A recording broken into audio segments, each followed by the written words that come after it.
Hey everyone, welcome back to the channel, and welcome back to another Jets week in, week out review. The last week and a half has been crazy for the Jets, and all of a sudden it looks like the playoffs actually could be a possibility, depending on how the next couple weeks go. But with the trade deadline approaching, it is very interesting where the Jets are going to be going. But I mean, the Jets are only 2 points out as of recording this. This is being recorded right after the Vegas game, where the Jets won 7-3. After a pretty successful week, the Jets have found themselves only 2 points out. And it's just interesting how much a week can change your team.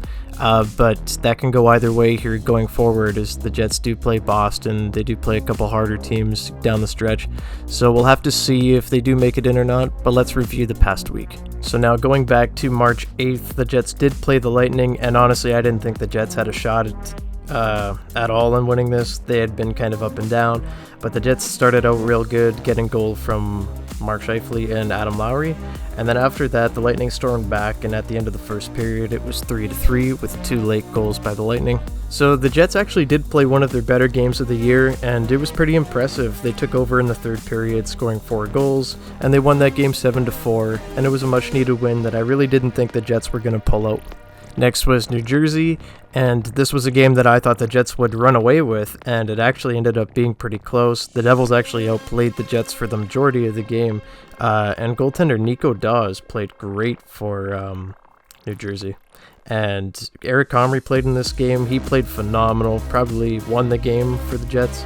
Only allowed 1 goal on 34 shots, and Kyle Connor scored the winner early in the third, and it ended up being a 2-1 win. So heading into the Islanders game, the Jets had momentum, and I don't know what happened. The Jets just kind of fell apart. They did play on back-to-back nights, so Connor Hellebuyck played, but so did the Islanders, and the Islanders came out firing. The Jets just didn't look very good, and the Islanders took it to the Jets, and they lost 5-2. At the end of that game, it really was clear to me that I didn't think the Jets were going to be in contention for any playoffs. I thought that was the end of it. I thought this was the Winnipeg Jets that we've been seeing for a lot of the year. And I mean, they kind of proved me wrong going into St. Louis. They played a real hard game against the Blues, as they always do, and the Jets actually pulled this one out 4-3 in overtime after blowing a 3-2 lead. But in overtime, it was Pierre-Luc Dubois with his 24th of the year, and the Jets picked up a huge win and ended up actually only being 4 points out of a spot at this point. And then going into Vegas, they're back at home now. They're playing Laurent Brossoit for the first time, I believe, since the Jets ended up moving on from him. But wow, I didn't expect this one at all. The Vegas is pretty beat up. I mean, Pacioretty, Stone, I believe Riley Smith as well, they're all out. And the Jets came in and they took care of business. Electrifying end of the period, the Jets scored 2. And from there, honestly, it was just all Jets. The Jets end up winning this one 7-3. And it was impressive, but I don't know if it was just because of Vegas was terrible or if the Jets just played really good. The Jets actually only had, I believe, 20 shots on goal in total. Brossoit actually ended up getting pulled, and it was a really good game, but wow, Vegas has really fallen off with all those injuries, and I just wonder if at the time of recording this, if tomorrow I'm going to wake up and Pete DeBoer is out of Vegas. So now only being 2 points out, it was a big improvement from last week. I believe the last time I recorded one of these episodes, the Jets were 7 points out. So it's a big improvement. However, the only thing that sucks is that Dallas has only played 58 games this year. The Jets have played 61. So they do have 3 games in hand with a point above the Jets with 67. Jets have 66.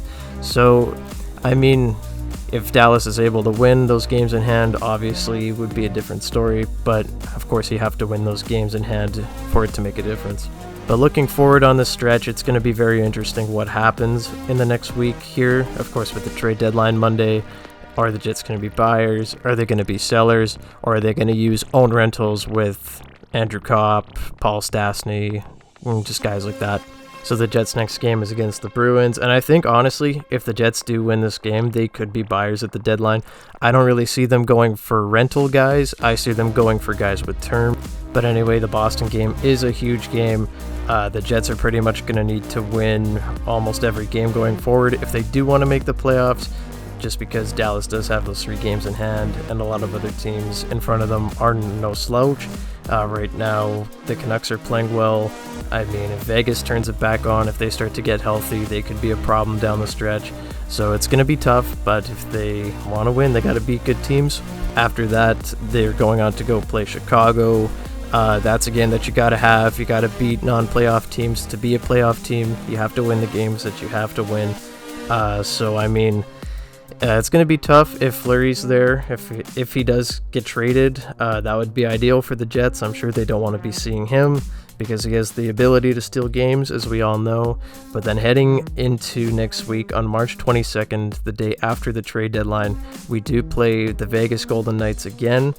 And, I mean, that's got to be a massive game for the Jets. And that's really going to tell you where the season's going there. Super exciting week coming up. But I think I'm going to leave it there because it's hard to tell what'll happen after the Vegas game or where the Jets will be. But right now, I do think it all comes down to what happens in that Vegas game. Super important, maybe even more important than the one they just played.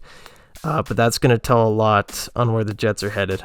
Yeah, so to summarize, the Jets have 3 big games coming up against 3 pretty good teams. Boston, it's going to be a tough one, but they have to find a way to pull it out if they want to make a playoff push here. That's ahead of the deadline too, so I think that could alter a lot of what Chevy is planning to do in terms of trading, buying or selling. And then after that, you have to beat the Blackhawks if you want to make that push. But we'll have to see what happens. And then it all comes down to that Vegas game, in my opinion. We'll see what happens. But yeah, so I'm going to leave it there. Thanks everybody for checking in. It was a crazy week of Jets hockey. They are playing great. Ever since Nick Ehlers came back, I mean, noticeable change aside from maybe the Islanders game. That was kind of a rough one. But we haven't looked bad. And I think there's a shot that they could make the playoffs. I do think that they'd be better off selling or making a move for a guy with term for the future, such as Connor Garland. But we'll have to see what happens. So thanks everyone for watching, and I will see you next week with another Jets week in, week out review. Thanks everyone. Bye-bye.